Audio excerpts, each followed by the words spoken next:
Spokesperson Patricia Gibson.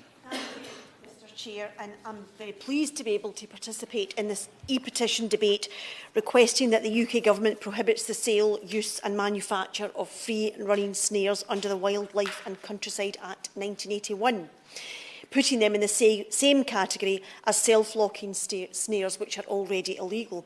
And I wish to thank the Honourable Member for Don Valley for his excellent opening speech introducing this debate on behalf of the Petitions Committee.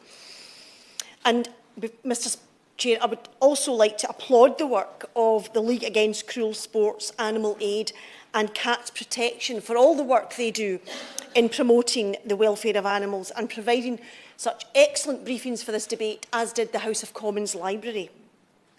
Of course, the matters raised, as we've heard, are devolved to the Scottish Parliament, but I understand the concerns and the depth of feeling in this matter. And just like in the previous debate on cats, we know that animal welfare is an issue very, very close to the heart of all our constituents across the UK. So again, it's no surprising that a petition such as this attracted over 102,000 signatures. Snares are used to catch foxes or rabbits, but of course, as we've heard, snares cannot distinguish between different species of animals, so the consequence of their use is indiscriminate. For example, the Department of Environment, Food and Rural Affairs has reported that almost 30% of rabbit snare operators have caught a cat causing horrible injuries, with cats often dying long and painful deaths if they are not rescued or not able to escape. We've heard today, Mr Chair, much about so-called humane snares. But we also know that so-called humane snares still cause terrible problems for animals that are trapped with entanglement, injury and suffering.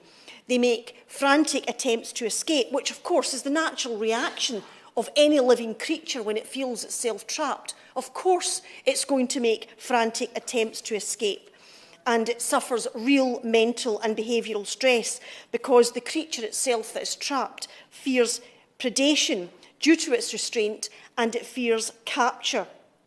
And it ends up with painful injuries inflicted by the snare and suffers thirst, hunger, exposure and even infections arising from injuries caused by this so-called humane snare. So I don't think many of us will put much weight on that. It is the case that in rural settings, of course, that sadly sometimes it is considered necessary to enable land managers to control certain species to protect livestock, crops and wild birds.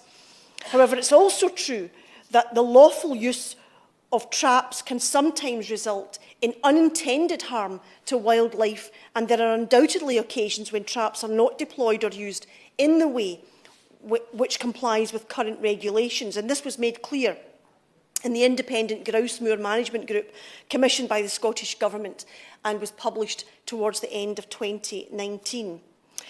Following the Snare Watch annual report in 2021, the Scottish Government commissioned an additional review which will look beyond the terms of the Wildlife and Countryside Act 1981 to consider a potential ban on snaring. Under consideration will be land management aspects of this matter as well as animal welfare, because both things have to be considered, as was outlined by the Honourable Member for Don Valley. And that's a position which many people have been calling for some time. But in the meantime, Scotland does have the most robust laws on snaring in the UK, including requirements for registration and training. But there is no denying that creatures continue to suffer terrible and unnecessarily suffering, despite any well-intentioned measures to mitigate this cruel and barbaric practice. The Scottish Animal Welfare Commission concluded that, as well as recommending a ban on the sale and use of glue traps, any traps that do not instantly kill or render a creature irreversibly unconscious are likely to inflict unnecessary suffering to a creature. So the use of snares must give cause for significant concerns for animal welfare. And that's why the Scottish Government is reviewing snare laws, and because the inflicting of unnecessary suffering on any creature is simply unacceptable. And I believe it is possible to ban snaring whilst at the same time working constructively with land managers, which is what we all want to see. Ranald Munro, Professor of Forensic Veterinary Pathology, testified to the Scottish Parliament that, and I quote, "Snares are primitive, indiscriminate traps that are recognised as causing widespread suffering to a range of animals. Being caught in a snare is extremely distressing for any creature, and vigorous attempts to escape are natural." That shouldn't surprise anybody. He went on to detail the horrific injuries a snare can cause, which I won't detail because it is truly harrowing, but suffice to say his conclusion was that these unfortunate animals suffer immensely, and we heard further examples of that from the Honourable Member from Don Valley who opened this debate. We cannot allow this to continue. It is my hope that both the Scottish and the UK Government will reflect on and consider the evidence and testimony. I have every faith in the Scottish Government's robust and compassionate approach to animal welfare to date, and I am sure it will ban these appalling snares once and for all.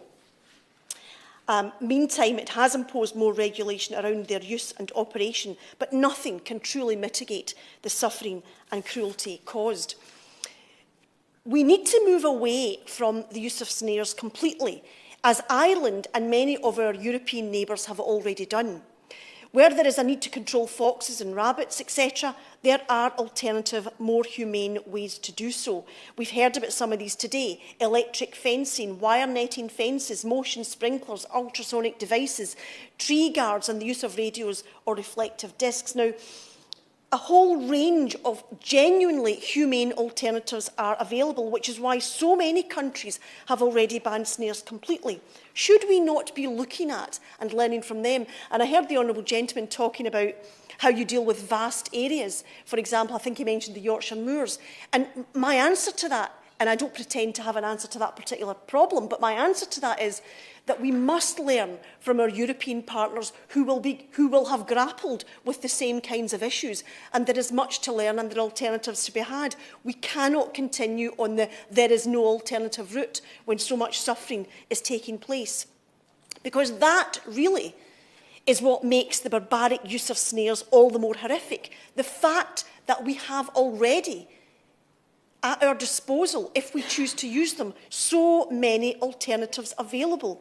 If so many other countries are able to use more humane, effective alternatives, why would we not consider using these in the UK?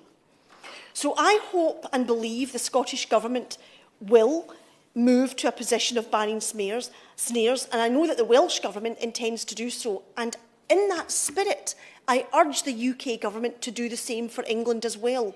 It makes eminent sense for policy on this to be coordinated across the UK, so that all creatures in the UK, wherever they happen to be, have the same protection from this cruel and, importantly, unnecessary practice.